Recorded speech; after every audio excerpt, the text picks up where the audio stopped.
I guess it's already afternoon, so good afternoon, everyone. We had a really nice plenary session before. What I'm going to talk today is about OAIC. Please do not confuse with OAI, which stands for Open Air Interface. This one stands for Open Artificial Intelligence Cellular.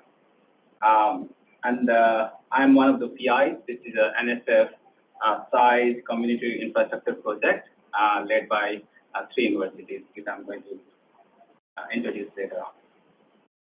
So the mission for OAIC is basically to provide an open platform, which basically means provide the software architecture, libraries, access to the test bed, all the tool sets, documentation, so that you can prototype and test your AI controllers, especially in the radio access network, which enable next day. So that's our mission, and I'm going to discuss what exactly OAIC accounts for. So the first one is OpenAI enables cellular RAN controllers. When I say controllers, you can think of this as RAN functionality. For example, scheduling, slicing, beam steering, everything that's related to RAN. So that's what we are focusing on, mostly on the physical and MAC layer, because we sort of ran a survey among the wireless researchers, and 80% of them opted in for physical and RAN research. We have also made that survey public. If you want to check, you can check our website. It's there.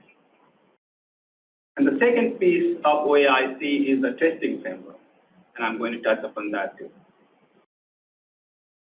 So what exactly is OpenAI RAN controllers, OAIC? So OAIC is our whole platform, and the other C stands for controllers.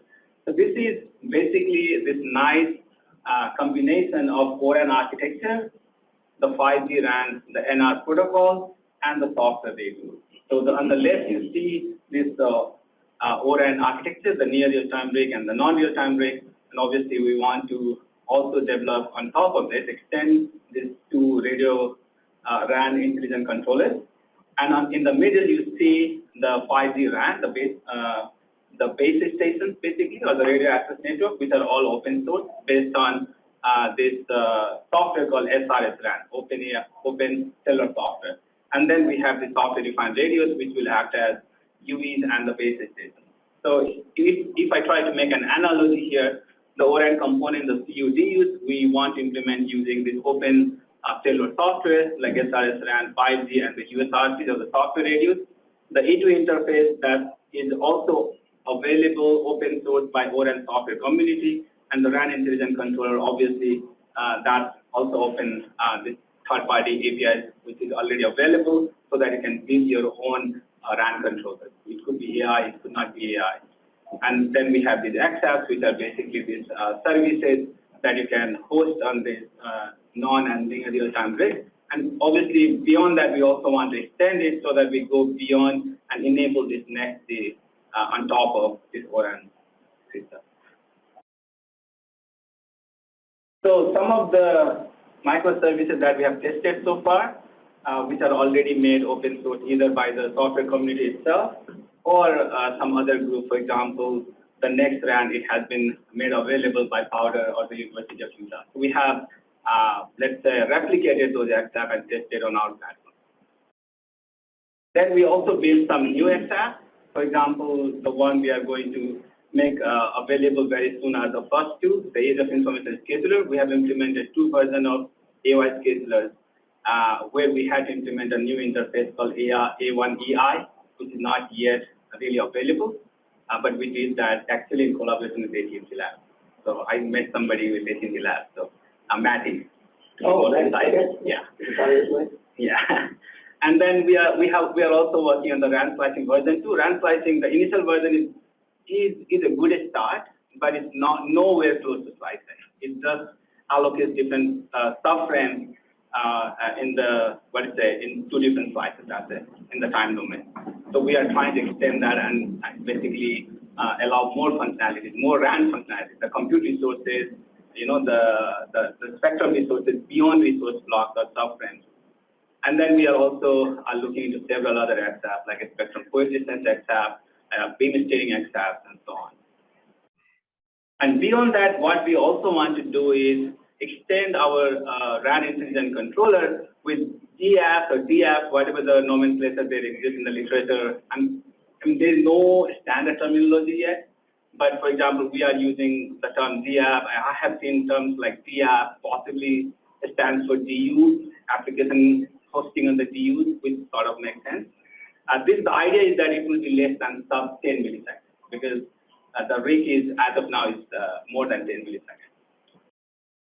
And then obviously the orchestration and management, which hasn't really caught a lot of interest, but it's really, really critical. So that is something we want to look at. And RF is also there in the non-real time.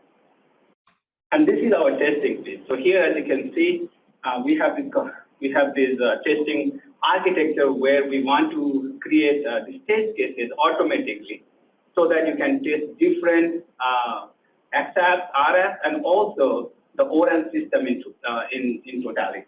That's the idea here. This is also going to be released very soon. And because it's a platform, we need to make it also available besides our software code and everything. So for that, we are building our own in-lab test bed. And I'm happy to say that we have already built this in-lab test bed at all the three participating universities, the CMU, the Virginia Tech, and the MSU. We are also extending this to Virginia Tech Cornet test bed, which is a relatively medium scale test bed, about 50 node or 48 node to be more precise. And we are already working, integrating our code into this and make it available, remotely available to the people outside the university. We also want to leverage CCI active test bed, which Alicia is going to talk today in more detail. This is a much larger scale test bed. To my understanding, it's the largest university software-defined radio test bed in the country right now. So we are definitely going to work with Alicia and see how we can integrate our platform on the CCI next test bed. And finally, the power platform. One of our PIs is actually a co-PI on the AFA. So we are also looking into ways of integrating our test bed into AirPod to be more specifically, but it could be any one of the power platforms. We are also discussing with Powder, PI, and see if this can be hosted there. Okay, now the question is, how do this community benefit? So there are many reasons why you will benefit as a community, obviously because OAIC is fully open source community research infrastructure, right? The source code, the test bed, everything will be available to you. You can use our platform to build your own AI controllers, whether it's for Phi, Math, or even the higher layer. You can use our testing framework to test your AI controller RAN functionality. And the best part is everything will be open source and available to you via GitHub and our website. All the data set will be made available to you, and you'll also be able to remotely use or utilize our OAIC platform if you want to do that. And finally, the documentation, the services, the tools, everything will be also available to you. So now, given that I have hopefully captured your interest in our platform, this is our timeline and roadmap. So the idea was to make the OAIC code release by the Q4 of 2022, which is this year, and basically make 3 more releases. Similarly, soon after the 6 months of our code release, we want to make our testing release available, and then all the documentation will actually be available with the OAIC code release. But the good thing is, there are these 2 workshops that we're organizing, and we'll obviously be reaching out to you to attend our workshop, which is next year, basically. The good thing is that we are ahead of our schedule. We already made our first release, and today is sort of the public announcement to be, which is basically Q2, so we are at least 2 quarters ahead of our schedule. So the first one is called OAIC Release 1.0, and the code repository, as you can see, it's posted on the GitHub, and this is our GitHub page, which is maintained by our students and by our faculty. You can try it out, and if you face any issue, you can either reach out to our mailing list or just raise an issue on the GitHub code, and you'll be answered with your question to address those issues. What it enables, as you can see, it's based on SRS RAN and the open ORAN software community code. It supports both the simulator if you want to work with simulators. It also supports software-defined radios if you want with software-defined radios. We have tried B100, XC10, and NC100. We haven't tried 400, but all those USRPs are supported. So this was done with NSA because that's what was available. Just a couple of weeks ago, the essay code was released. We already tried it out on our computers. It worked perfectly fine. We are going to make that not as a major release, but as a minor release or update to the existing code, and will be available very soon. We also wrote a paper on this, how to use our test bed, how to prototype your own in-lab 5G ORAN test bed if you want. So you can follow the guidelines in this paper. If you have any issues, again, you can reach out. The documentation is also made available through GitHub. And here is the documentation page. If you go and follow, you should not face any issue. We have tried multiple times. We found a lot of guinea pigs in the face of students, and we asked them to try it out, and they were able to do it. So I'm very hopeful that the community will be able to follow our documentation.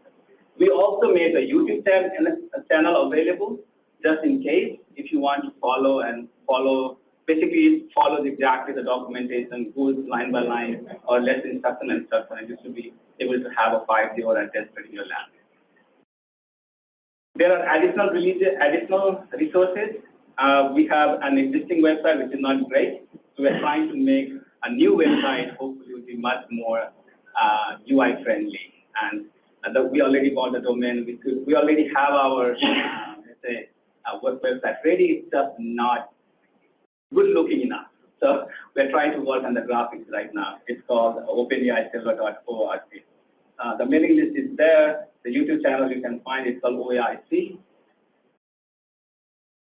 So these are our PIs, as you can see. Dr. Book, he's our lead PI, the test bed architect. Dr. Botang, also from MSU, is our testing guy. I'm the OAICC guy. If you have any issues with the ORAN or the controllers, you can reach out to me. And then Joe is our software guy. So, all the GitHub documentation and the coding you see, we do it under his supervision.